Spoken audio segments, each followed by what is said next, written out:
মাগুরা রাসিয়া, ঢাকার রামিসা, একের পর এক শিশু হত্যার ঘটনায় ক্ষুব্ধ দেশ। শোকে স্তব্ধ পরিবারগুলো। বিচার নিয়ে বাড়ছে প্রশ্ন। আইনমন্ত্রী বলছেন, এসব ঘটনা মানবতাকে প্রশ্নবিদ্ধ করছে। দ্রুত বিচার নিশ্চিত করতে নির্দেশ দেয়া হয়েছে সংশ্লিষ্টদের। দ্বিতীয় শ্রেণীর ছাত্রী রামিসা, যে প্রতিদিন স্কুলে যেত, স্বপ্ন দেখত বড় হওয়ার। 17 বছর ধরে পল্লবীতে বসবাস করা রামিসার পরিবার এখন শুধুই শোকে স্তব্ধ। স্কুলের বই, রং পেন্সিল আর স্বপ্নে ভরা ছোট্ট রামিসা ঘাতক সোহেলের নির্মমতার বলি হয়ে মস্তকবিহীন পড়ে থাকে ঢাকার পল্লবীর একটি ফ্ল্যাটে। আর এই নির্মমতা আবারও প্রশ্ন তুলেছে, আমরা কতটা মানুষ আছি।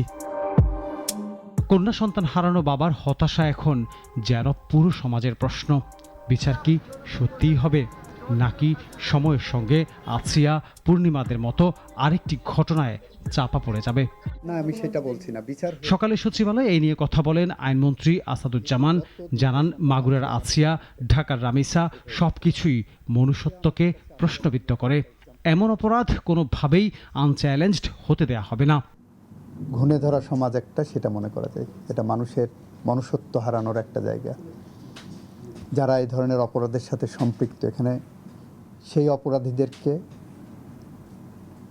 দৃষ্টান্তমূলক শাস্তি যদি আমরা না দিতে পারি, সেটা একটা ব্যাড মেসেজ যাবে এবং আমরা ওই পথ দিয়ে আগাবো। বিচার দ্রুত করতে প্রয়োজনীয় সব পদক্ষেপ নেওয়া হবে। আছিয়ার মামলার উদাহরণ টেনে আইনমন্ত্রী বলেন, 7 দিনের মধ্যেই চার্জশিট আর 1 মাসে শেষ হয়েছিল বিচার কার্যক্রম। নারী ও শিশু নির্যাতন ট্রাইব্যুনালে এর বিচার হবে বলেও জানান আইনমন্ত্রী। কোনো ধর্ষণ মামলা প্রত্যাহারের বিবেচনার জায়গায় তালিকায় আসবে না, হাউ হাই সো এভার। এটা আমাদের আজকের সিদ্ধান্ত।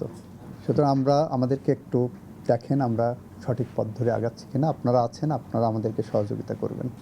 গেল মঙ্গলবার রামিসার খণ্ডিত মরদেহ উদ্ধারের পর গ্রেফতার করা হয় ঘাতক সোহেল রানাকে। পরে আদালতে ধর্ষণ ও হত্যার দায় স্বীকার করে জবানবন্দি দেশে।